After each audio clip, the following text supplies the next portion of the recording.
Hoy en día hay una cultura, sobre todo desde el lado de la música urbana, que tiene mucho que ver con demostrar quién soy, ¿no? Yo soy el mejor en esto todo el tiempo. Los discursos son esos, ¿no? Y eso hace que también haya mucha competitividad entre artistas, ¿no? Yo soy mejor que tú, yo tengo más que tú. Al final, no me parece mal que como discurso de repente pueda existir algo así. No es que lo comparta, pero bueno, existe ya. Esta es la primera vez que vamos a tener un artista invitado. Muchas veces hemos entrevistado específicamente a profesionales enfocados en la parte de industria musical, pero en este caso tenemos a Rui, que es un especialista también en la industria musical, pero quisiera que tú te presentes. Eh, bueno, ¿qué tal? Yo soy Rui Pereira, soy músico principalmente, soy integrante de la banda Turista. También he tenido una serie de proyectos a lo largo de mi vida y actualmente, además de Turista, pues estoy más metido en el negocio de la música con una empresa que he creado hace algunos meses con mi socio David Alba que se llama Azorfacto. Y un poco soy A&R en realidad dentro de la empresa, pero también vemos producción de conciertos, traemos artistas de afuera y estamos viendo de desarrollar una plataforma de contenidos. Genial. Justo, de hecho, estaba viendo un poco más, veo que hay muchas entrevistas, en este caso a turista, más por la parte artística y en la parte de creación, pero vayamos un poco más a la parte de negocio. Actualmente estás con Astrofactos. Coméntanos un poco cómo es tu rol y qué es lo que constantemente haces aquí. Azorfacto tiene tres pilares. El primero, digamos, tiene que ver con el desarrollo de artistas. Hasta el momento hemos firmado a un artista que tiene mucho potencial que se llama Ciané. Está lanzando un single al mes aproximadamente. De hecho, hoy ha salido un nuevo single de Ciané y estamos, de acá me tengo que ir al estudio para ver con ella parte de la producción del que se viene. Y como A&R, en realidad yo me encargo de un poco, primero que nada, buscar artistas con potencial con quienes se pueda trabajar para desarrollar, digamos, y poder mover a nivel de catálogo, a nivel de música principalmente, porque la diferencia entre A&R y management, en realidad el manager se agarra del negocio de los shows, del booking, de las marcas, pero el A&R en realidad busca principalmente desarrollar todo lo que tiene que ver con las canciones, ¿no? Entonces, mi labor ahí, por ejemplo, con ella, es primero escuchar todo el repertorio que tiene, luego una vez que vemos qué canciones son las que tienen más potencial, juntos un poco establecemos qué vamos a hacer con eso, qué proyecto, un álbum completo, ok, vamos a ir lanzando single por single, cuáles son las canciones que querían formar parte del álbum a nivel conceptual y además pensando en que pueda, pueda ser un álbum con potencial de ventas, ¿no? De poder conectar a nivel con el público y poder generar negocio a partir de eso. Entonces, ¿cómo hacer que la canción llegue a un nivel más alto al que podría llegar con la gestión solo del artista? Entonces ahí es donde tengo que, por ejemplo, ayudarla consiguiendo featurings para poder levantar números, ¿no? Apalancándonos en los números del artista invitado. Además de que la campaña de promoción ahora se sostiene en dos, digamos, personajes, imagen, que tienen comunidades distintas. Entonces todos esos factores aportan a que la canción pueda crecer. Luego ya viene la parte de agarrarme con la distribuidora digital. Nosotros como Astrofacto en este momento somos un label de una distribuidora que se llama Symphonic y con ellos básicamente vemos todo el tema de pitch para eh, digamos, playlists, ¿no? Curados por curadores que llegan a cantidades grandes de gente. Y entonces tenemos que ver el pitch para poder venderles el proyecto, venderles el single, el álbum, la campaña, la propuesta completa y que puedan posicionar las canciones en buenos playlists, ¿no? O que tenga por lo menos digamos, un buen posicionamiento en las plataformas digitales.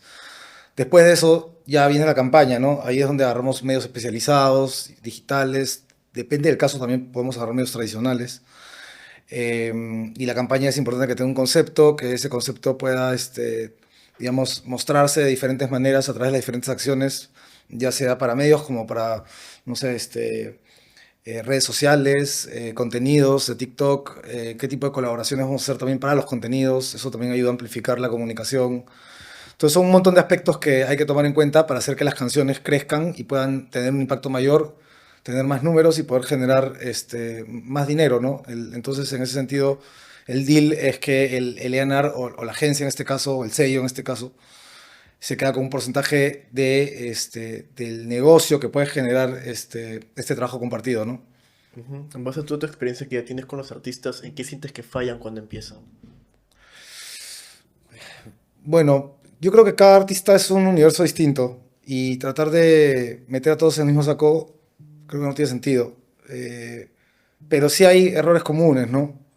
Eh, Creo que en realidad la mayoría de errores comunes tienen que ver con el desconocimiento, ¿no? Con la falta de información o de comprensión de cómo funciona, digamos, el negocio de la música. Muchos artistas encuentran una fuente de ingreso en su proyecto y creen que esa es la única fuente, entonces se quedan aferrados a eso y dejan de desarrollar otro tipo de fuentes, porque además de no saber cómo, no saben con quién. Y cuando hay personas que se acercan para poder trabajar, digamos, esas diferentes fuentes, pues a veces hay mucha inseguridad, ¿no? Desconfianza. Y por lo menos lo que estoy observando ahora en esta nueva generación de artistas es que hay mucho talento, hay gente muy talentosa, pero, pero desconfiada y que se ha quedado además en un rollo de generar, digamos, visibilidad a través de conflictos, ¿no? De tiraderas, de tener rollos entre todos y la verdad es que a nivel mundial y a nivel histórico se ha demostrado que el trabajo colaborativo es el que genera mejor impacto. Cuando te refieres a desconfianza, ¿en qué ámbito? El área de desconfianza. Yo creo que, o sea, primero que nada, como artista también me puedo poner los zapatos de un artista que empieza, ¿no? De hecho, yo en algún momento también he sido así como artista. Cuando empiezas, pues has desarrollado tu proyecto, que es como tu hijo, ¿no? Lo has cuidado mucho, te has preocupado por cada detalle y de pronto empieza a funcionar, ¿no? Empieza a funcionar y lo cuidas mucho y lo quieres mucho, ¿no? Y de repente vienen personas de afuera que ven que hay potencial con lo que estás haciendo y que se puede hacer algo más grande, pero ¿cómo confío en esta persona que no conozco? O que de repente sí puede tener credenciales, antecedentes, pero yo he estado tan concentrado en desarrollar lo mío a mi manera que no he podido ver el universo que hay fuera de eso, ¿no? Entonces, cuando empiezo a darme cuenta que está generando un impacto mayor al que mi atención en ese momento estaba, digamos, estaba enfocada, eh, me encuentro en un espacio totalmente desconocido, ¿no? Y ahí es cuando empieza la inseguridad y la duda. Ahora, hay una cultura hoy en día que tiene mucho que ver con la identidad, ¿no? O sea, hay, digamos, un rango de edades, si lo ves desde el lado de la psicología humana, los chicos, adolescentes o personas que son muy jóvenes están todavía en una etapa de formación de su identidad, ¿no? Entonces, el tipo de música que hacen, el tipo de expresión que tienen, el universo al que representan con su música, el estilo de vida, todo eso tiene que ver con esta formación, ¿no? Entonces, ¿qué pasa? Que hoy en día hay una cultura, sobre todo desde el lado de la música urbana, que tiene mucho que ver con demostrar quién soy, ¿no? Yo soy el mejor en esto todo el tiempo. Los discursos son esos, ¿no?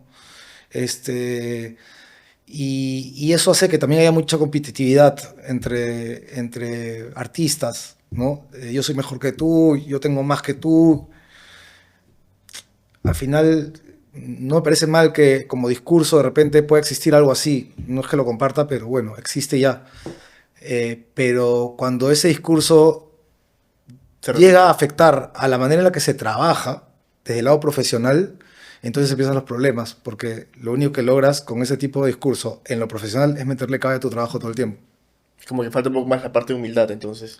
Sí, es bien importante eso, ¿no? El artista debe ser humilde, pero también debe saber qué es lo que vale, ¿no? Y debe ser bien aterrizado en ese aspecto, o sea, tener el medidor bien pulido.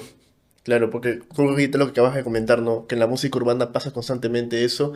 Y tú, bueno, en base a tu experiencia que también has ido a otros países, también has visto otros artistas que también son del género urbano, ¿se replica esto o no necesariamente? ¿O esta vez un tema más cultural peruano?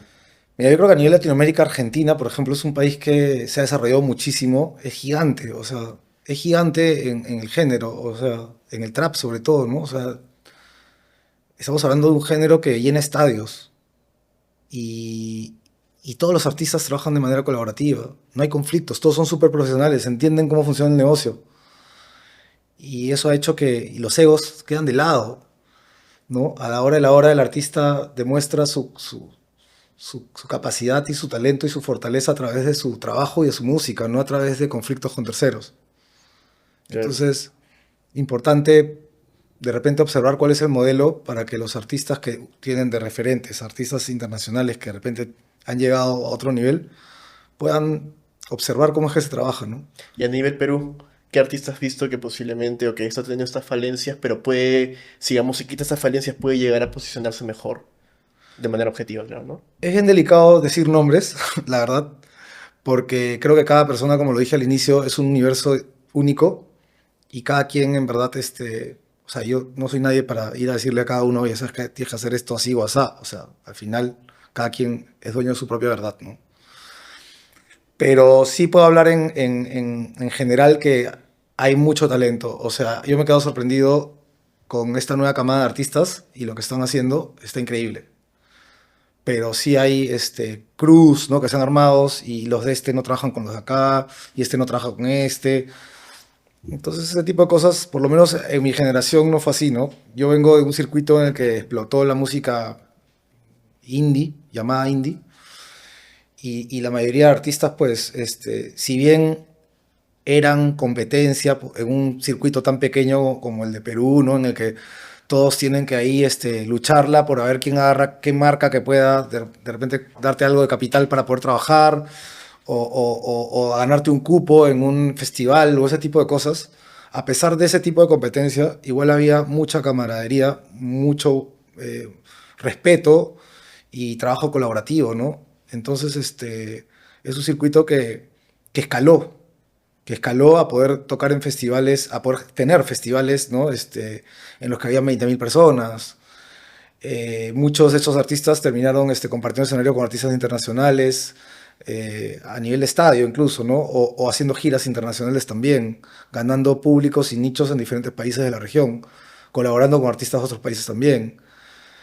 Algunos de ellos incluso pudieron entrar a radios, o sea, salir ya de lo alternativo para poder entrar o coquetear por lo menos con un terreno más mainstream, ¿no? Y todo esto gracias a que se trabajó de manera profesional y colaborativa, sobre todo, ¿no?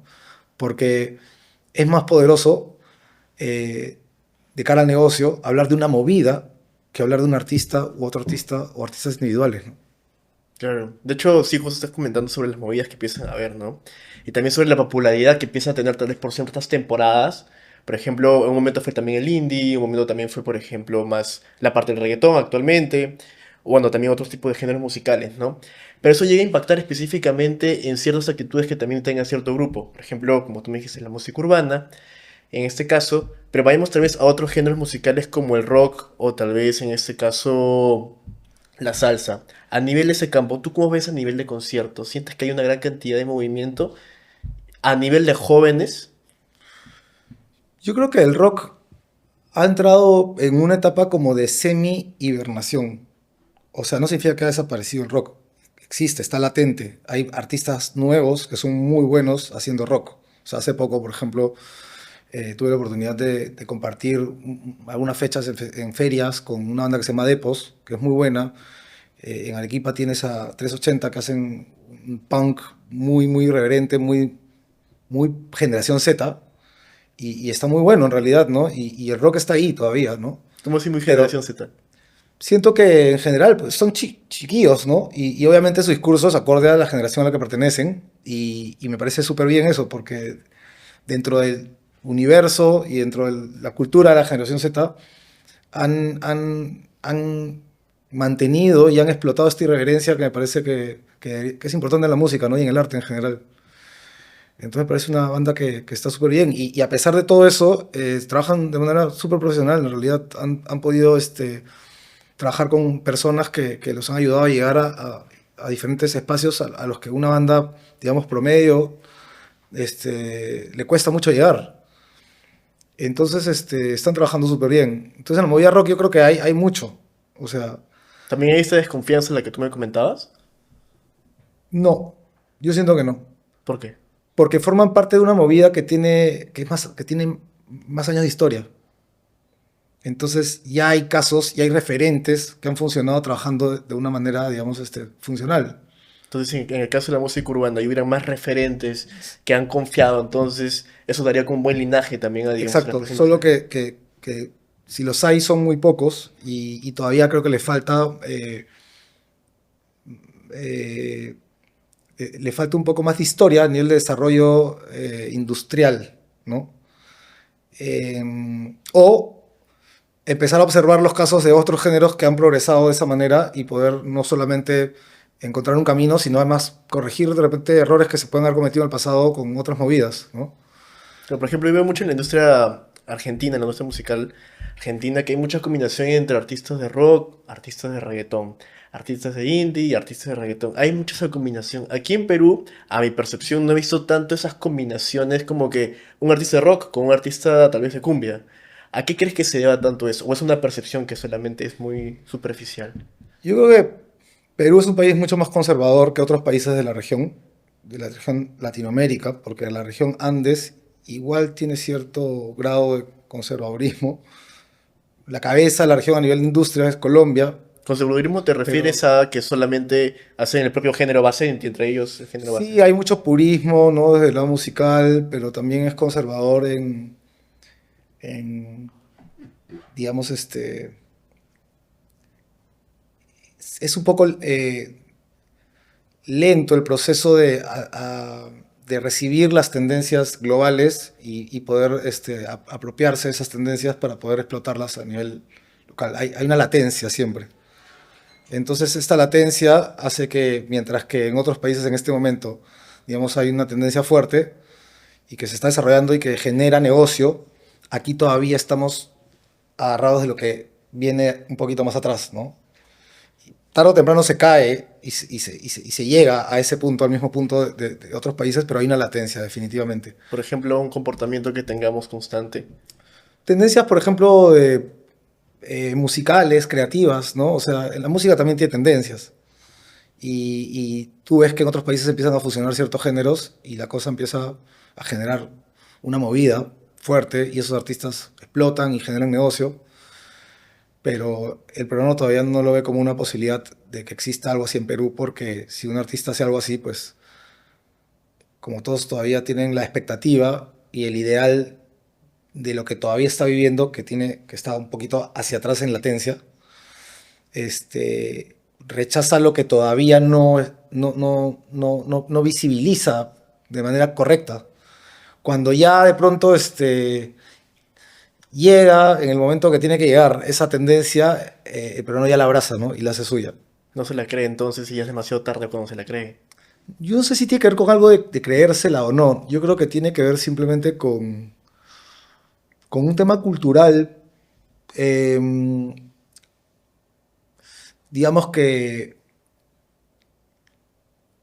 Perú es un país que tiene una cultura contemporánea eh, desarrollada gracias a que la misma gente trata de buscar esos elementos contemporáneos a través de plataformas digitales o a través de medios. Pero cada uno busca, ¿no? Pero digamos que a nivel, por ejemplo, de gubernamental, o sea, estamos hablando de que no existen plataformas que reconocen la cultura y el arte contemporáneo como parte de la cultura. O sea, cuando el Ministerio de Cultura básicamente reconoce como cultura todo lo que tiene que ver con historia, con el pasado, ¿no? Pero el presente Mm. lo minimiza siempre, ¿no? Y entonces ya te das cuenta que desde ahí, o sea, desde la parte más alta, digamos, de la pirámide, las cosas están siempre mirando hacia atrás, ¿no? Todo está hacia atrás. Sí, buen enfoque, porque es como que siempre miramos, bueno, la cultura siempre lo que vemos a nivel Perú lo vemos como el pasado, ¿no? Pero la cultura es el presente también. Son las nuevas combinaciones que hay. Eso chorrea a todos los aspectos de la música. O sea, si un artista saca una canción nueva, le cuesta mucho más. Puede ser que la canción sea un super hit, pero si la gente ya se quedó con una canción antigua de ese artista, le van a dar esa canción el resto de su vida. Puede que el artista saque 20 hits y nadie le da bola a esos hits porque tanto los medios como el mismo público van a estar mirando lo del pasado, ¿entiendes? Y eso es complicado, ¿no? Eh, incluso lo veo con artistas nuevos. Hay artistas que sacan una canción por mes y sacan canciones muy buenas. Y de repente algunos de esos artistas todavía no han colocado un buen hit, ¿no? Pero sigue sacando canciones muy buenas.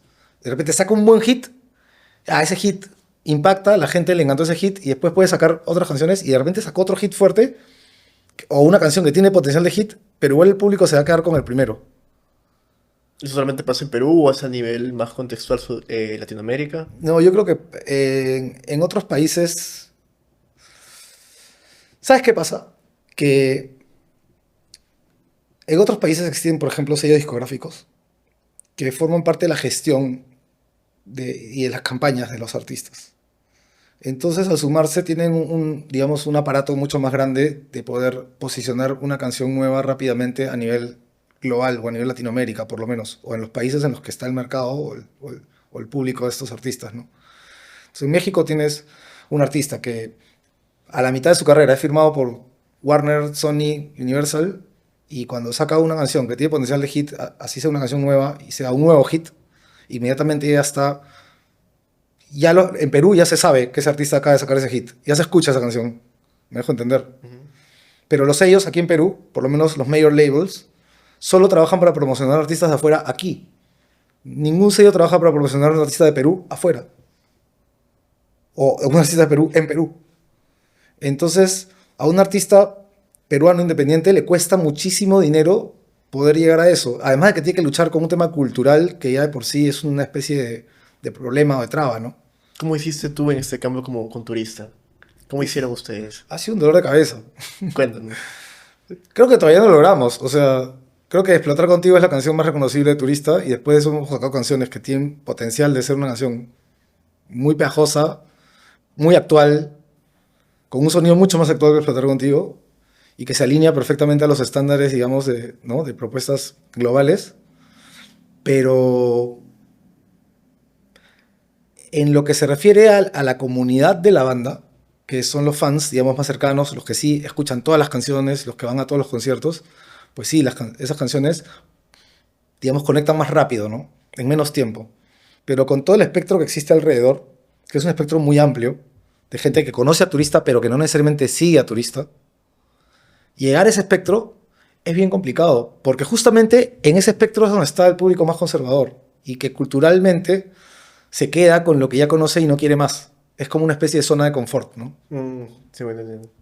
Es como que ya te acostumbraste a tomar Coca-Cola y se aparece una nueva gaseosa, Exactamente. la piensas. Y tal vez los más arriesgados son los que recién toman. Pero no es porque tengas esa cultura de arriesgarte. Sin embargo, es algo que no pasaba en los noventas. ¿Qué pasó en los 90? Lo que pasa es que en los noventas el rock pop era la música de moda a nivel mundial y Perú estuvo alineado a eso, porque la mayoría de medios masivos, televisión, radio, eh, digamos, difundían ese tipo de contenido y difundían artistas peruanos, ¿no? Entonces tenías un Líbido que pegó más de una canción, ¿no?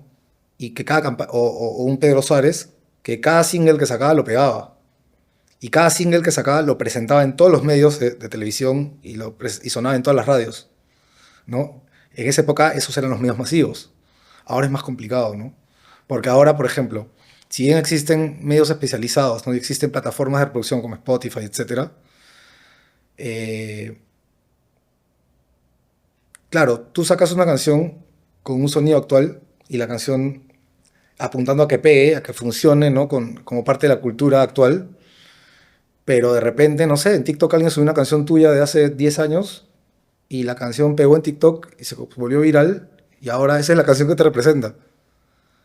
Entonces, hay un poquito las dos partes, ¿no? La parte del control que tienes tú sobre qué canción colocas y qué canción promocionas y lo que no puedes controlar que tiene que ver con el algoritmo de TikTok y los contenidos que hace la gente. Pueden pasar ambas cosas, ¿no? Pero en cuanto a lo que se refiere al control, los sellos tienen mucho más poder que los artistas independientes en ese aspecto, ¿no?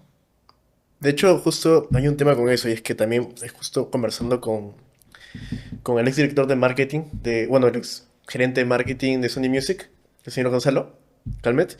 Él decía que llegaron a invertir muchas cantidades de dinero en campañas para artistas, pero tal vez también un artista independiente sacó una canción, hizo un video y llegó a pegar mucho más rápido. Entonces, como que hasta ahora no encuentran esa fórmula, llamémosla así, o esa Es que no existe una metodología. fórmula, porque son demasiados aspectos que hay que tomar en cuenta. Son inmedibles. O sea, si te das cuenta, la fórmula básica del marketing es la de las 4 P's, ¿no? Hoy en día ya hay hasta 7 P's, creo, 6 P's, no sé, pero tienes producto, precio, plaza y promoción. Entonces todo empieza con el producto. Si el producto es bueno, se va a vender solo. Lo que tú hagas alrededor de eso para el producto, lo estás haciendo para que se venda más de lo que ya se vende. ¿Me dejo entender? Para explotar mucho más esa venta. Pero el producto se vende solo. Pero si tienes un producto que no se vende solo, que de repente es bueno, pero subjetivamente, pero a nivel de masa no funciona, ¿no? O funciona solo para un pequeño nicho y tú pensas que de repente iba a funcionar a nivel masivo, vas a tener que esforzarte más para poder hacer que ese producto se venda. ¿Me dejo entender?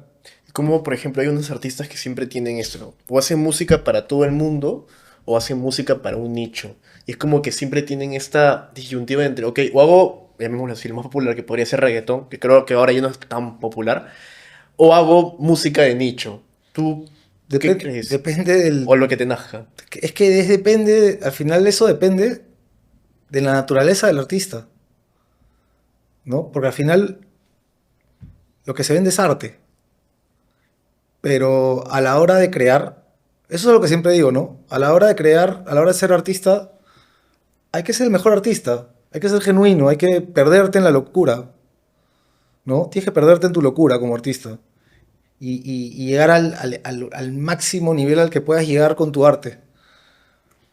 Y después, cuando ya tengas tu obra creada y terminada, ahora, si quieres vivir de eso, tienes que vender tu obra. Entonces, para vender tu obra, tienes que convertirte en vendedor. Y tienes que ser el mejor vendedor. Y tienes que encontrar la mejor manera de vender tu obra. ¿Cómo ustedes vendrían turista? Yo, en realidad, siempre me he dedicado a la música. Empecé a hacer música a los 7 años. Vengo de una familia de músicos. Entonces, siempre tuve la música ahí. Pero en una etapa de mi vida, mi abuelo se encargó de criarme. Y él era una persona mucho más pragmática.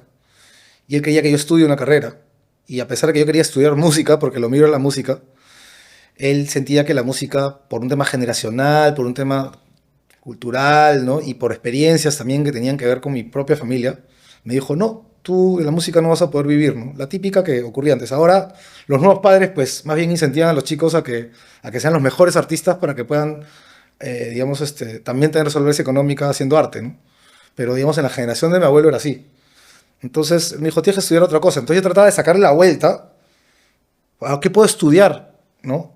Entonces estudié 3 carreras que tenían que ver con la música porque sentía que eran complementarias a lo que quería en el fondo. Entonces estudié diseño gráfico porque quería diseñar las portadas de mis álbumes. Estudié comunicación audiovisual porque quería hacer los videos de música de mis canciones. O sea, esa era mi mentalidad cuando cuando era estudiante, ¿no? Y después me metí a un taller, un curso de arte mediático, porque me empecé a interesar mucho por la música electrónica y el arte electrónico en general.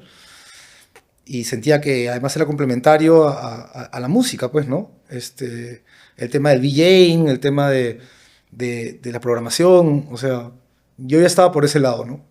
Pero al final terminé dedicándome a la música, pero trabajé en publicidad muchos años igual. Llegué a ser director creativo, me fue bastante bien.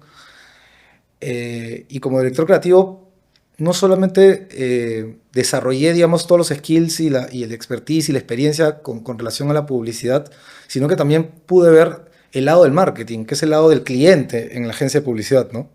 Porque me llegaban campañas que venían con una estrategia de marketing y yo tenía que alinear la idea creativa y la comunicación a los objetivos de marketing que me planteaba el cliente. ¿Recuerdas una campaña exitosa que hiciste? Sí, por ejemplo, para Sublime, de Nestlé, la marca de chocolates, nos pidieron hacer una promoción que se apalancara en medios digitales. Te estoy hablando hace muchos años. Entonces creamos una campaña, bueno, creé una campaña que se llamaba Mochileros de Sublime. Y en los chocolates básicamente tenían unas banderas, veías una cartilla en un punto de venta, ibas llenando en un mapa de Latinoamérica un circuito, ¿no? De viajes como mochilero, y si llenabas el circuito completo, te ibas a hacer un tour de mochilero con 3 amigos, creo, una cosa así, y ibas a diferentes backpackers, pero digamos de alto nivel, ¿no? En diferentes puntos turísticos de gente joven y juerguera de Latinoamérica, ¿no? Y para promocionar eso creamos un blog. En esa época el blog era digamos, una plataforma de contenido para gente que quería hablar sobre temas específicos, pero no estaba muy explotado a nivel de publicidad. Y nosotros creamos un blog para una campaña publicitaria. Y el blog terminó siendo un éxito, ¿no? Era un personaje que se llamaba Gringo Matt, que era un mochilero, que se había quedado enamorado de Perú, perdón, de Latinoamérica, y tenía un perro que se llamaba Cacao, que era un perro sin pelo, me acuerdo, y te daba tips a través de videos de cómo aprovechar mejor tu experiencia de mochilero por Latinoamérica, ¿no? Y eran unos tips con muchos insights de cosas que viven los jóvenes cuando viajan, cosas muy divertidas. Entonces al final conectó muy bien el público con eso. Y la campaña fue un éxito. De ahí hicieron la publicidad. Fue tan exitoso que para poder hacerlo crecer más sacaron una campaña ATL, o sea, publicidad tradicional, y eso ya lo vio la agencia ATL que veía la marca. Y terminó ganando un EFI de oro, que es el premio máximo a la eficiencia de una campaña, ¿no? Entonces, una de las campañas que he hecho, por ejemplo, que ha sido exitosa, ¿no? ¿Y de ahí qué aprendizaje obtuviste y implementaste en tus bandas? Yo creo que más aprendí de malos clientes, ¿sabes? Que de buenos clientes. Porque los malos clientes llegaban con estrategias de marketing que no eran muy sólidas y era muy difícil pues desarrollar una campaña publicitaria sobre una estrategia de marketing que no es sólida. Entonces, en la agencia, bueno, he trabajado en varias agencias, pero es algo que se ha repetido en muchas agencias en las que he trabajado.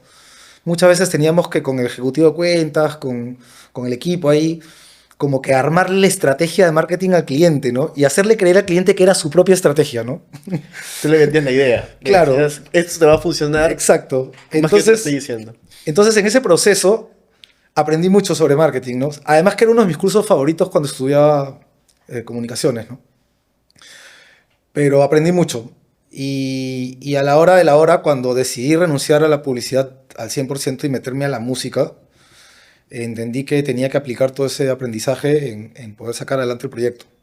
Y fue duro, pero se logró. O sea, hoy por hoy puedo decir que Turista es un proyecto que, que ha sido sostenible por muchos años y que me ha hecho vivir cosas que jamás me hubiera imaginado, ¿no? Poder viajar por el mundo, poder viajar por el país, poder compartir escenario con artistas muy grandes a nivel internacional, poder colaborar con artistas internacionales y nacionales también, no sé, ganar reconocimientos, premios, que para mí es lo de menos en realidad, ¿no? Porque la experiencia en sí es lo mejor, pero ese reconocimiento al fin y al cabo igual es como un medidor de que lo que estás haciendo pues está funcionando de alguna manera, ¿no?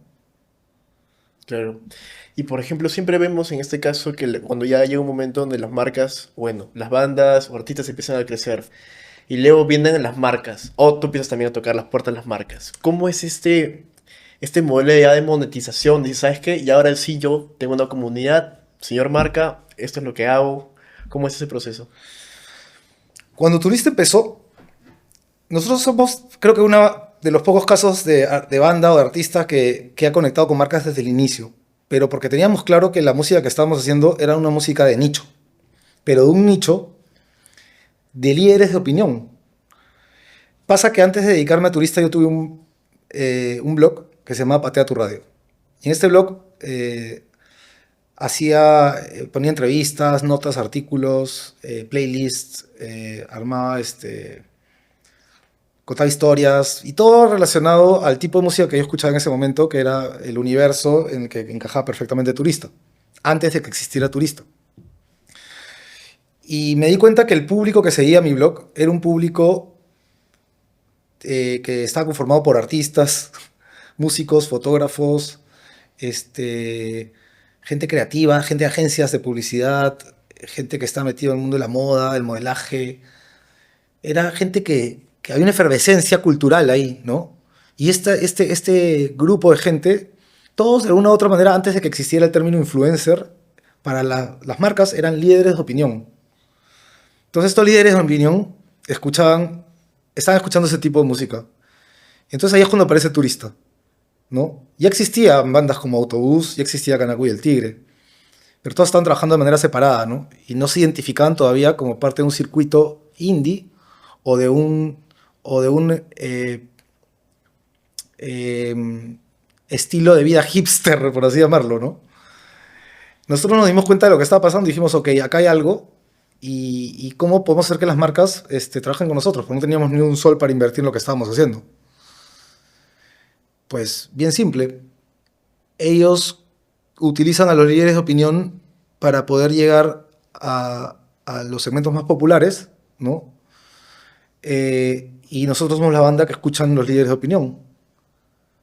Entonces, si tu marca es expuesta a los líderes de opinión a través de nosotros, por ende, tarde o temprano, va a empezar a chorrear a los seguidores de los líderes de opinión, a las comunidades de los líderes de opinión. Que son más grandes. Entonces, así es como empezamos a enfocarnos en hacer que las marcas sean nuestro capital de inversión. Pero teníamos que hacerlo de a poquitos, porque una marca no es que llega así a confiar en ti de la nada, necesitas tener credenciales. ¿Qué elementos necesitas? Turista en esa época no tenía credenciales, entonces dijimos, hay que tenerlas. Busquemos primero marcas pequeñitas. Y todo se dio acorde o en paralelo a que necesitamos generar cosas con la banda. Por ejemplo, ¿no? Necesitamos una sesión de fotos. Dijimos, ok, necesitamos fotos. No tenemos fotos. ¿Tenemos amigos que toman fotos? Sí, por ahí uno que otro. Ya, pero ¿tienen tiempo? No. Y no quieren trabajar gratis. Ok, nadie tiene por qué trabajar gratis. Esto de apóyame es un negocio, al fin y al cabo. Entonces, ¿qué ofrecemos? A corto plazo no podemos ofrecerles, ok, hagamos la foto juntos y lo que generemos, porque no vamos a generar ni un sol con las fotos, o sea, realmente. No podíamos ofrecerle ni siquiera un porcentaje del negocio. Ok, ¿qué tipo de fotos están de moda hoy día? Las fotos estas tipo Lomography, esas cámaras Lomo, que te sacaban diferentes fotos con diferentes texturas ¿no? o formatos. Y hay una marca que traía, una distribuidora que traía las cámaras Lomo a Perú. Así que los contactamos, queremos hacer una sesión de fotos, préstennos las cámaras para hacer las fotos análogas y tal cual salgan, las digitalizamos y esas son nuestras fotos. Les encantó la idea. Nos prestaron las cámaras. Tengo un amigo todavía que tiene una tienda de skate que se llama Faster, que se llama Alexis. Le dije, Alexis, tenemos que hacer una sesión de fotos y no tenemos ropa. Y él acaba de sacar una línea de ropa propia de la marca, porque esta tienda trae marcas de afuera, pero hizo su propia marca también. Así que ya, vengan a la tienda. Nos dio pantalones, camisas, polos, ya, chévere. Entonces hicimos la sesión de fotos y cuando publicamos las fotos, en los agradecimientos obviamente estaban Lomography, la tienda que vendía lomo, y estaba también la marca Skate. Eran dos marcas pequeñas, pero eran marcas al fin y al cabo. Y ya teníamos un caso que funcionó de alguna manera, ¿no? O sea, de repente le preguntamos a Alexis y dijo, oye, ¿sabes qué? Sí, vino tal persona a la tienda porque vio las fotos de turista. Ah, increíble, ¿no?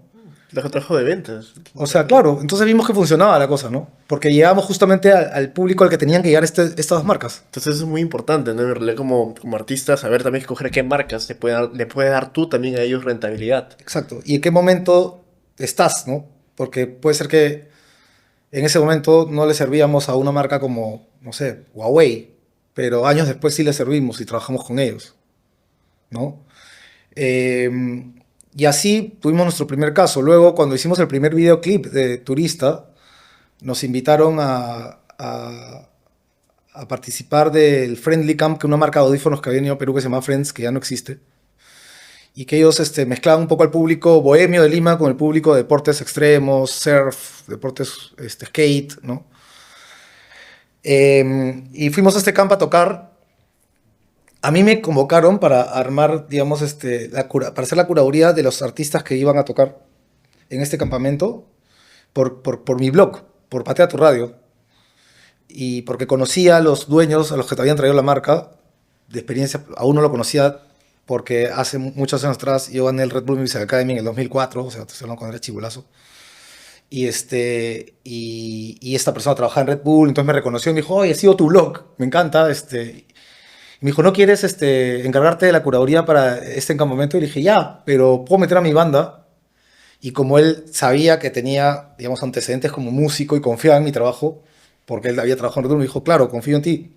Yo no lo he escuchado, pero confío en que está chévere. Ya este campamento fueron Mox, Sofía Mulanovich, habían personajes conocidos, ¿no? Y en el video aparecen, y nos dieron el permiso de poder aparecer en el video. Entonces, cuando salimos con el video, reforzamos justamente eso que necesitamos reforzar en las marcas, que los líderes de opinión escuchan Turista. Y además aprovechamos que habían marcas en ese momento que eran aliadas de Friends, que aparecían en el video, y les dijimos, oye, vamos a sacar este video, tus marcas aparecen, ¿No quieres hacer algún tipo de canje? Sí, bueno, no les puedo dar plata, pero tengo producto. Ya no importa, toma. Salió el video, funcionó el video. Y cuando funcionó el video, las marcas me dijeron, oye, ¿no quieren ser embajadores? Te podemos dar producto mensualmente.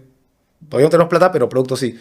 Hasta que alguna de esas marcas dijo, oye, se están yendo a Chile, ¿no? Sí, ya, mira, puedo darles algo de plata para que puedan invertir en prensa, en lo que quieran. Entonces así, poco a poco, ¿no? Después ya nos buscaron para un comercial para una publicidad no me acuerdo, de un sitio de burgers, de Burger King, porque habían escuchado una de las canciones que salió en el primer EP y querían usarla y la usaron al final y nos pagaron y con ese capital invertimos en salir de Perú, en ir a una feria de industria musical en Chile que nos sirvió mucho como experiencia y también para hacer un poco de prensa de que una banda independiente, nueva, que representaba todo esto que habíamos desarrollado, estaba representando esta movida de Perú en otro país, ¿no? Ujú. ¿Y qué otras formas de monetización podría llegar también a tener un artista? Uf, son varias fuentes. O sea, tienes las reproducciones en plataformas digitales. Tienes el trabajo con marcas, pero para contenidos, ¿no? Y también el trabajo de marcas como auspicios anuales.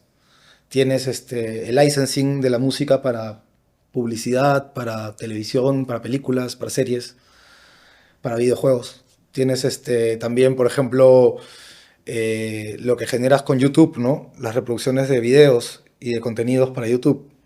Tienes también derechos de reproducción fonográfica, derechos de ejecución, derechos de autoría, derechos editoriales en algunos casos. Tienes, por ejemplo, merchandising, también es una fuente de ingreso. Eh, ¿Conciertos? Conciertos autoproducidos y booking, ¿no? De empresarios que te contratan para tocar. Ahí tienes 12 fuentes de ingreso, ¿no? No sé si se me está pasando alguna. Me imagino que de repente sí, pero Y eso es lo que mayormente le dices a los artistas cuando vas a trabajar con ellos. A los que están, bueno, que los pones en la agencia. no necesariamente. O sea, es importante que sepan cuál es el ecosistema, pero hay un tipo de contrato para cada una de esas fuentes de negocio, ¿no? Como te dije al inicio, o sea, yo soy A&R, yo no me encargo de ver management. Quisiera hacerlo en algún momento, cuando el artista, por ejemplo, que estamos desarrollando haya crecido un poco más y ya podamos encontrarle oportunidades de negocio en cuanto a management, le vamos a ver el management. Igual ahora estamos tratando de ayudarla en todo lo que podemos, incluyendo en aspectos que tienen que ver con el management, porque al final de cuentas eso también ayuda a que el otro lado, ¿no? El lado de las canciones, de la música y el alcance, también se desarrolle. O sea, un artista que toca en varios shows en vivo y que va ganándose público en cada uno de esos shows, desarrolla una comunidad que después va a ir a escuchar sus canciones en las plataformas. Entonces, al final todos los elementos de este universo de ingresos, de fuentes de ingreso, mejor dicho, todas estas fuentes de ingreso se retroalimentan, ¿no? Y se alimentan entre sí, ¿no? Es como un círculo virtuoso. ¿Qué tan importante es la comunidad de un artista? Uf, Realmente. es importantísima. Para cualquier negocio. Para el artista, para el promotor de festivales y de conciertos, para el organizador de fiestas. A veces siento que algunos conciertos utilizan obviamente la comunidad del propio artista para llenar el concierto, pero no Claro, es que la organizadora de conciertos tenga su propia comunidad, a no ser que sea un festival, ¿no? Que ya tenga un poco más de trascendencia. exactamente. O sea, hay festivales que ya se han ganado comunidades tan sólidas que el Early Bird vuela. O sea, no dura ni un día, ¿no? Pero hay promotores que todavía no tienen una comunidad y que más bien se apalancan de las comunidades de los artistas que incluyen en su lineup, ¿no? Al final son diferentes formas de sacar adelante el negocio.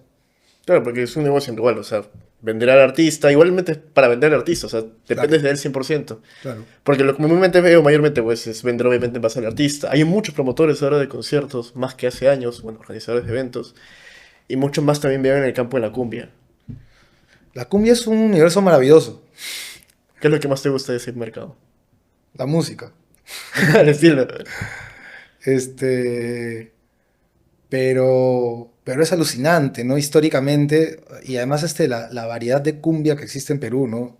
Es alucinante, o sea, y la historia de cada una de estas formas de música es increíble, o sea, yo creo que es de la música peruana probablemente es muy icónica, ¿no?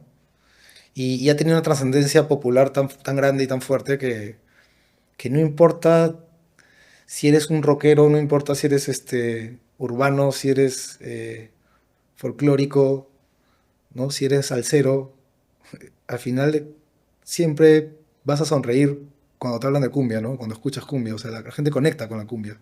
Está ahí, está en el ADN. Y eso me parece increíble, ¿no? No, sí, es un mercado bien hermoso, pero a nivel de formalidad, siento que es un poco más informal en ciertas... Te mentiría, yo no estoy muy... no he trabajado con artistas de cumbia nunca, ni tampoco he estado dentro del universo de la industria de la cumbia. Sé cosas que se escuchan por ahí, ¿no? Eh, sé que hay maneras de trabajar que de repente, no sé si hoy en día, pero por lo menos hasta hace algunos años, se sabía que habían formas de trabajar que de repente no eran tan éticas, pero que funcionaban al fin y al cabo, ¿no? O sea, cada quien encontró su manera de hacer que eso funcione. Y Turista tendría la idea tal vez de fusionar, bueno, hacer colaboraciones con algunos artistas de cumbia. ¿Por qué no? O sea, tú dices un proyecto que no se ha aferrado a un género musical nunca, ¿no? Pero que siempre ha sabido ponerle su propia firma a todo lo que hace. ¿Con quién te gustaría trabajar? No lo sé, ¿sabes? No lo he pensado. De todos el universo que hay de cumbia. Porque tenemos Armonía 10, Grupo 5, los clásicos, pues, ¿no? Corazón Serrano. Es algo que sientas, yo siento que conecto con ellos. Bueno, sentimos que conectamos con ellos. Me gustó la versión de Hasta la raíz de Corazón Serrano. Fue para mí como, o sea, es una canción que nació del indie folk, ¿no? Y como el indie folk fue llevado a la cumbia, y en una gran versión, me sorprendió. Además siento que Corazón Serrano es un proyecto que ha empezado a explorar, ¿no? Otras formas de sonido, de música, a pesar de que se ha posicionado con la cumbia durante muchos años, ¿no? Siento que existe esa apertura, pero por otro lado, pues hace poco en el Vivo por el Rock, Miki González estuvo con los Mirlos, ¿no? Lo cual también es interesante. O sea, parece que hay mucha apertura de parte de muchos proyectos de cumbia de poder salir de ese terreno para empezar a fusionar y a compartir con artistas de otros géneros. A nosotros con Turistas nos ha tocado compartir con artistas de cumbia muchas veces, en giras, en viajes, en festivales, en conciertos, y siempre ha sido una experiencia muy buena. Pero no he pensado realmente lo que podría ser colaborar con alguien, ¿no? Como compositores, por ejemplo, me encantan las canciones de Stanley Mogollón, ¿no? El Embrujo es un himno, básicamente, ¿no? No sé, hay tantas canciones, o sea, realmente siento que Stanley Mogollón es una especie de genio de la composición, ¿no? En la cumbia y en la música popular. Además tiene una historia bien interesante también, ¿no? Pero, pero no sé, a nivel sonoro, me encanta la cumbia del norte, porque también he vivido en el norte, en Piura, igual en una zona muy, digamos, muy, muy playera, ¿no? Muy alejada, digamos, de Piura Centro, ¿no? Yo he estado en la zona de Máncora, por ahí he vivido toda la pandemia, pero Máncora al final es un pueblo, ¿no? Y un pueblo en el que todos se mezclan. Y llegaban muchas orquestas de cumbia a tocar en Tumbes, en Piura, en Talara, ¿cómo se llama? En órganos o en el mismo Máncora. Y la gente iba, todos iban, ahí se mezclaba todos los segmentos, todo es muy combinado, ¿no? No existen esas diferencias de estratos sociales y culturales como existen en Lima, ¿no? Allá el dueño del hotel más pituco se toma unas chelas y se caga de risa con el mototaxista y son como amigos, ¿me entiendes? Así funciona. Y todos se saludan en la calle. La gente saluda, hay sentido de pueblo, sentido de barrio, sentido de... No importa dónde estudiaste o cuánta plata tengas, o si eres dueño de un negocio o de otro. La gente es así. Todo es mucho más horizontal en ese aspecto, el trato. Claro, es un mindset que hay, un pensamiento Sí, mucho más, como tú me dices, horizontal, ¿no? sí, y hay mucho respeto, ¿no? Todos se respetan mucho. Eh, entonces, la música que más se escucha, en promedio, es la cumbia, pues, ¿no? La cumbia norteña, evidentemente. Entonces le agarré mucho camote, mucho cariño a la cumbia norteña. Pero antes de eso, a mí siempre me gustó, por ejemplo, la cumbia psicodélica de la selva Y cuando era más chico, en la época que tenía mi banda de punk, La Forma, escuchaba mucha chicha.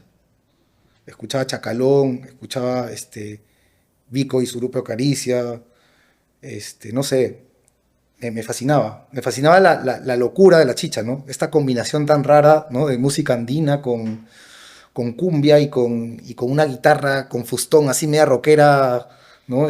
Pretendiendo ser un Santana básicamente ejecutado con un sonido muy crudo, ¿no? Y además el look de los personajes, Chacalón era un personaje increíble, o sea, tenía un peinado así como Elvis, ¿no? Pero tenía una casaca, una camisa salsera, ¿no? Pero tenía un discurso muy andino también. Entonces, creo que la cumbia tiene el lado más maravilloso de la fusión de culturas de Perú, ¿no? Creo Y, que y por te lo eso. dice alguien que hace indie. Sí. Igual Turista también tiene por ahí una canción que tiene coqueteos o matices de cumbia, ¿no? Hay una canción que se llama No Perdona, por ejemplo, que salió en el álbum Fantasmas, que tiene, ¿no? Ahí hay una cumbia implícita, o sea, se siente ahí. Y no descarto en algún momento hacer alguna cumbia, me encantaría, sería algo muy bonito. No, sí, de Con la hecho, forma, y sí, teníamos una canción que se llamaba 6 AM, que era punk con chicha, ¿no? Tiene un segmento, una parte de una chicha ejecutada por unos chibolos que hacían punk, evidentemente, ¿no? No es una chicha hecha por chicheros, pero es un tributo a la chicha, ¿no? claro. De hecho, eso es lo que siento mayormente que debería haber, ¿no? Estas fusiones, bueno, colaboraciones entre artistas de rock, bueno, indie, con otros de cumbia, unos de reggaetón, también con otros de cumbia, porque actualmente lo que más se consume en Perú es cumbia. Claro. Entonces, si tenemos este gran potencial, ¿por qué no seguir dándole más y más y más a lo que funciona? Yo siento que el mercado de cumbia es un mercado que hay mucha gente antigua, sí, pero nuevos, veo una nueva generación que no están saliendo tanto a este mercado de cumbia, veo que más van al urbano, porque es lo que más mainstream hay. Pero a nivel de cumbia, tal vez si tal vez los jóvenes empezarán a enfocarse ahí. Por ejemplo, en México, actualmente, bueno, con mi agencia trabajamos también en México, y ahí están los corridos tumbados. Pero los corridos son así como el clásico estereotipo, llamarlo el gorrito, la guitarrita y el disfraz. Ahora los jóvenes, por ejemplo, Oscar Maidón, de Tom Vega, que son artistas o Grupo Frontera también, Sí. han como que urbanizado y hasta actualizado el estilo. Y se ve como, ok, corrido, pero actual, o corrido urbano, le llamamos así. Entonces, ¿por qué no podría tal vez haber en cumbia urbano? Sí, mira, de hecho, es algo en lo que he estado pensando mucho últimamente. Ahora con Astrofacto, nosotros estamos trabajando, como te digo, con Ciané y también con un productor que se llama Grial, que es muy, muy bueno y que tiene una visión muy, muy amplia de la música y tiene un sonido muy fresco. Y con él, por ejemplo, estuvimos conversando mucho sobre la posibilidad de hacer que Perú tenga su propia música urbana, ¿no? Un sonido que sea solo peruano. Y la mayoría de artistas, incluso lo que hemos estado haciendo últimamente, hemos estado agarrando elementos afroperuanos para fusionar porque funcionan bastante bien. Por ejemplo, en Brasil tienen el funk, ¿no? El funk carioca, el funk de favela le llaman. Y su funk es bien parecido al ritmo afroperuano. Solamente varía, uno de los golpes cambia de posición en la grilla, ¿no? Es una diferencia similar a la que ocurre entre el reggaetón y el RKT, ¿no? De Argentina, Argentina. Ellos simplemente mueven uno de los golpes en la grilla y con el snare. Sí. agarra una cadencia distinta, ¿no? Entonces, si tú haces esa variación del festejo, terminas haciendo tu festejo termina sonando un funk de Brasil, ¿no? Y ellos lograron que eso sea un movimiento urbano muy fuerte, ¿no? Un sonido con la misma paleta de sonidos de la música urbana en general, pero también con elementos muy latinos, muy orgánicos. Pero era una movida fuerte porque también había un baile por medio, ¿no? Era bailable, era festivo. Entonces creció mucho y ahora pues es la música principal urbana en Brasil, ¿no? En Argentina tienen el RKT, en México tú mismo dijiste, tienen los corridos tumbados. Perú, ¿qué tiene? Entonces, hasta hace unos meses estuve pensando mucho en que de repente la clave estaba en la música afroperuana. Pero recientemente estuve viendo algunas entrevistas o algunas pastillas de entrevistas en TikTok en las que le preguntaban a algunos artistas argentinos qué música conocían de Perú, ¿no? Y la mayoría mencionaba artistas de cumbia muy antiguos sobre todo, ¿no? De Perú, y también modernos, sí, pero principalmente artistas antiguos. Hace poco vi una entrevista a la, ¿cómo le llaman? La T y la M, ¿puede ser? ¿Así se llaman? La T y la M, cierto, sí, ¿no? Ya. Y ellos decían, ¿no? Mencionaban a artistas de cumbia peruanos. Y dije, qué loco. O sea, ¿quién ha hecho algo moderno que se agarre de la cumbia tradicional peruana? Y pensé en Dengue, Dengue, Dengue, ¿no? Ellos hicieron la cumbia digital, que después se entendió como una fusión de cumbia que encajaba dentro del global bass, ¿no? Porque tenía mucho bajo, mucho sub, era como muy paleta de sonidos incluso entre psicodélicos y medio hasta traperos, ¿no? Entonces era muy urbano, pero era solo música. Hicieron unas fiestas increíbles, ¿no? Que poco a poco se hicieron más populares y empezaron a viajar y a girar por todo el mundo, tocaban en todos los festivales más importantes. Ahora viven en Berlín y tienen su propio sello discográfico, ¿no? Y trabajan como artistas. Y ya se fueron por otro lado. Empezaron después a irse hacia el lado afroperuano y después empezar a explorar también ritmos centroamericanos, dembow, pero de una manera muy experimental, ¿no? Y dejaron la cumbia. Pero yo pienso que hubiera pasado si los artistas de pop urbano hubieran agarrado ese sonido de la cumbia digital, con mucho bass, con una paleta de sonidos muy urbana, y le hubieran puesto letra encima. Y se hubieran puesto a cantar encima de eso. Hubiera sido un éxito.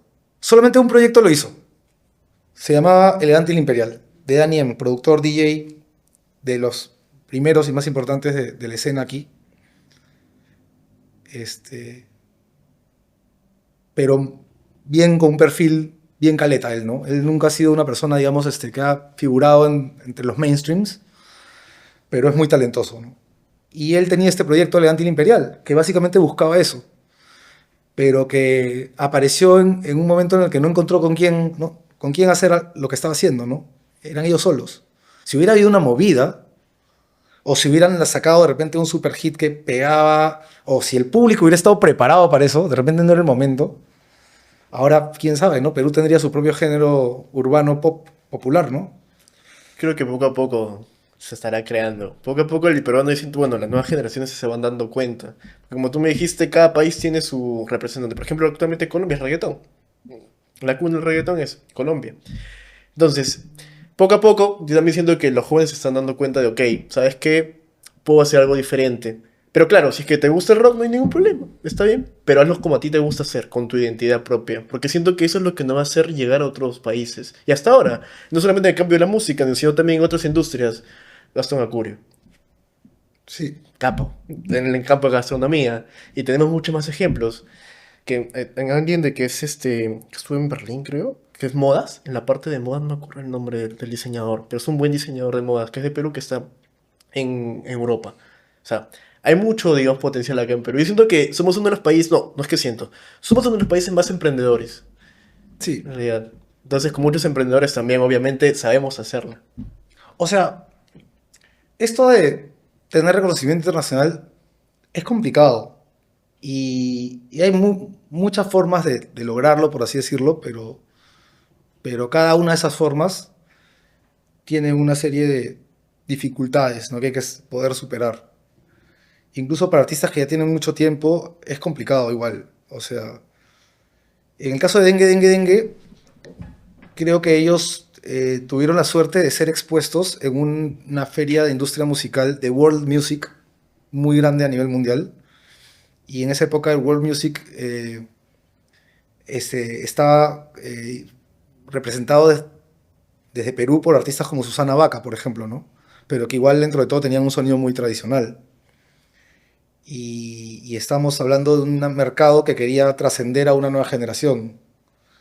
Y cuando recién la propuesta de Dengue, Dengue, Dengue, ya venía en Argentina proyectos de cumbia digital, ¿no? Como, este, no sé, Remolón, Vía Diamante, había muchos proyectos de cumbia digital, pero con un sonido muy argentino, ¿no? Pero lo que tenía Dengue, Dengue, Dengue era muy especial, porque tenía ese lado psicodélico que lo hacía muy enigmático y que, y que te metía en un trance del que no te soltaba, o sea, te atrapaba la música que hacían ellos. Como presentan Dengue, Dengue, Dengue en este mercado, todos querían comprar Dengue, Dengue, Dengue. ¿Quiénes son ellos? Veían los videos, los dos manes con máscaras, con colores, ¿no? De la cultura chicha, en unos eventos donde habían pantallas con formas rarísimas, mapeadas, con unos visuales loquísimos, y llenos de gente, 1000, 2000 personas, 3000 personas. Entonces, ¿qué está pasando en Perú? O sea, ¿qué es esto? Hay que comprar. O sea, esto acaba de funcionar. Y ahí se disparó Dengue, Dengue, Dengue. Empezó a viajar por todo el mundo, pues, ¿no?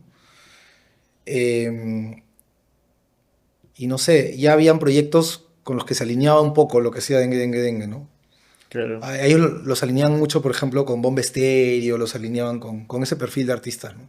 Que era Sí. un poco más pop, sí, pero Dengue Dengue eran como los experimentales de ese cartel, ¿no? Que igual tenían un producto contundente.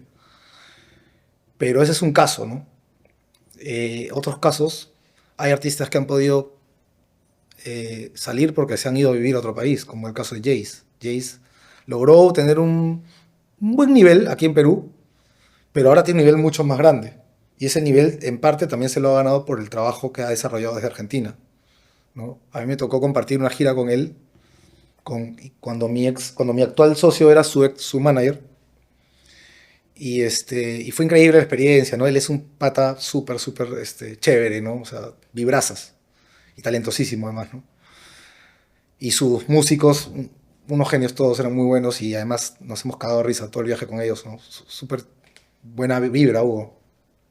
Pero claro, estamos hablando de conciertos de 300, 400, 500 personas, ¿no? O sea, no 2000 personas como ahora, que llena el CCB. Y él llegó hasta ese punto, pero hizo las cosas bien. Tuvo una buena gestión. Su manager, que es mi socio actual, hizo ese trabajo de A&R y de manager al mismo tiempo, ¿no? Y pudieron generar este contrato con Sony. Él decidió irse a Argentina. En Argentina ahora trabaja con gente muy capa, con un management muy bueno. Y está tocando en los mejores festivales, está sacando muy buenas canciones, ¿no? Está trabajando con buenos productores, con un equipo chévere de gente. Y evidentemente eso tiene una repercusión también a nivel Perú, ¿no? Donde está su comunidad principal. Entonces ahora sí viene un concierto de 2000 personas, ¿no? Y bravazo, a mí me encanta eso. Pero eso es otra forma, ¿no? Él además tuvo la suerte, bueno, o el privilegio, o el beneficio, mejor dicho, no es un privilegio porque él se lo ganó y trabajó en eso mucho, pero el beneficio de haber venido ya con una exposición y una comunidad fuerte del freestyle. Y él logró, digamos, convertir esa comunidad del freestyle, o gran parte de esa comunidad, hacia los oyentes que tiene actualmente con su proyecto como músico. Ahora, de repente me equivoco, pero esa es la observación que tengo, ¿no? Desde No, afuera. Entonces, lo que creo es que fue muy estratégico y lo hizo bastante bien y está funcionando. no, Esa es sí. otra forma. Aprovechó las herramientas que tenía a la mano. Pero para un artista promedio que no tiene tantas herramientas y que está haciendo, digamos, el trabajo estándar, básico que es, tengo una distribuidora, yo mis canciones las pongo en las plataformas, etcétera, es complicado porque nosotros pertenecemos a la región Andes. La región Andes tiene como cabeza Colombia. Colombia es un país que tiene un desarrollo basado en un modelo llamado el modelo de la economía naranja, que es un modelo que empezaron a desarrollar hace muchos años. La Cámara de Comercio de Colombia con las entidades relacionadas con cultura se juntaron para poder desarrollar este modelo que a través de un sistema de meritaje beneficiara a los artistas para que puedan desarrollarse y ser producto de exportación. Entonces tú eres un artista nuevo en Colombia y el Estado te dice ya, te doy todas las facilidades para que te formalices. Ahora eres un microempresario.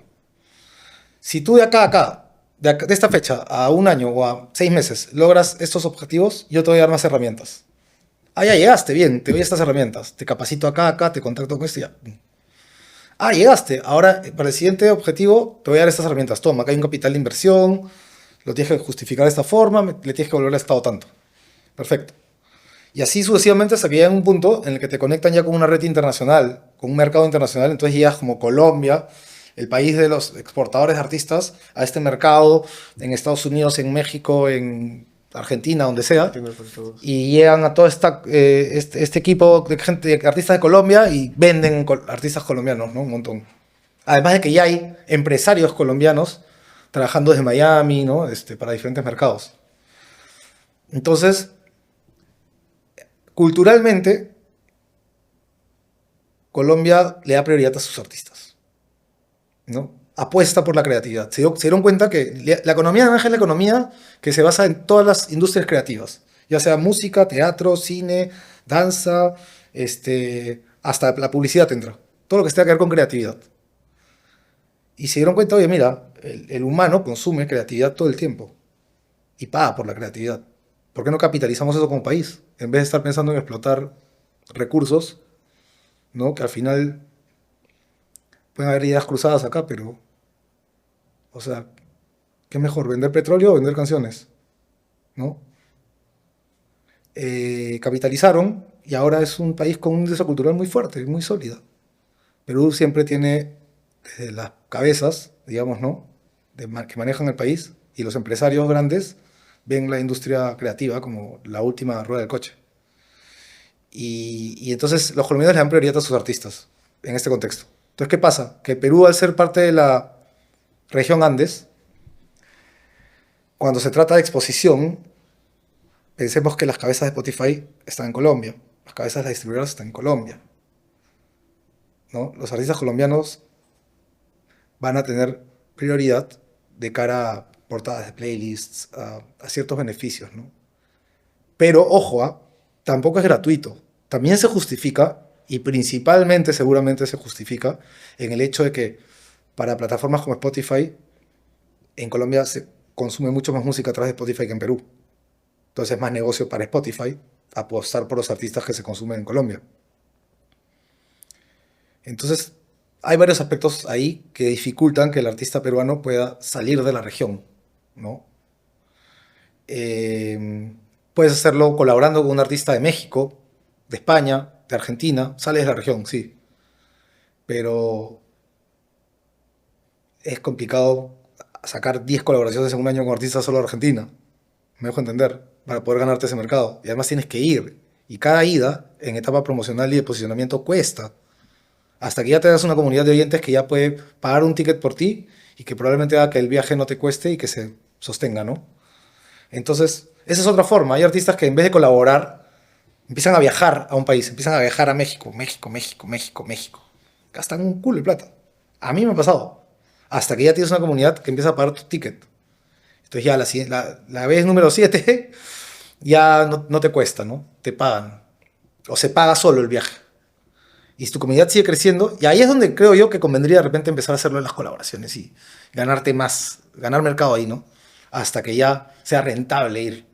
Mm. Pero hay artistas que no tienen que hacer eso para tener oportunidades de rentabilidad en otros países. Hace un tiempo me tocó trabajar con Malucci, por ejemplo. Le estuve ayudando por unos meses a ordenar unas cosas nomás de estrategia, ¿no?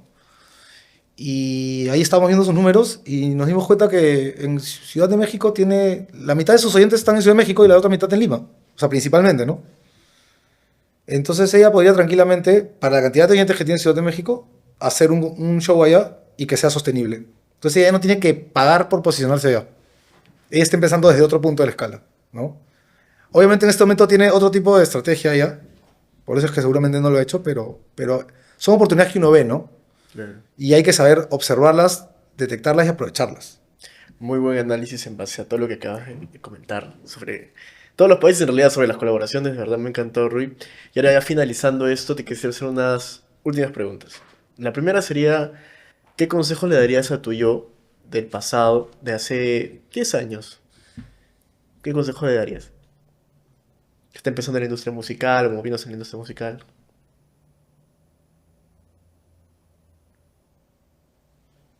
Huye. No, mentira. Es broma. Me hubiera encantado empezar antes. Yo hubiera dicho, empieza, de una vez. No esperes. Al final las cosas se dan cuando tienen que darse, ¿no? Y lo que me ha tocado vivir hasta ahora es lo que tengo y soy agradecido y feliz con eso. Pero, pero no sé, creo que aprovechar el tiempo es un momento importante. Y mandarte, tirarte a la piscina. O sea, vas a aprender en el camino, sí o sí. Si realmente estás convencido de lo que quieres, vas a aprender. La segunda pregunta es, ¿qué libro recomendarías o video, bueno, canal de YouTube o podcast, etcétera, para los nuevos artistas? ¿Qué tipo de contenido? Mm, a ver, Hay un A&R en México que conocí en uno de los viajes que tuve, que se llama Oz. Tiene una cuenta en Instagram, creo, y en TikTok y en todas las plataformas que se llama Soy Oz o algo así, o Hey Soy Oz, no me acuerdo muy bien. Él hace pastillas todo el tiempo de contenido relacionadas a la industria musical y a cómo funcionan las cosas. Está súper bien hecho y es bien, es fácil de entender y se aprende mucho a través de estas pastillas. Me parece que es algo que podría funcionar muy bien.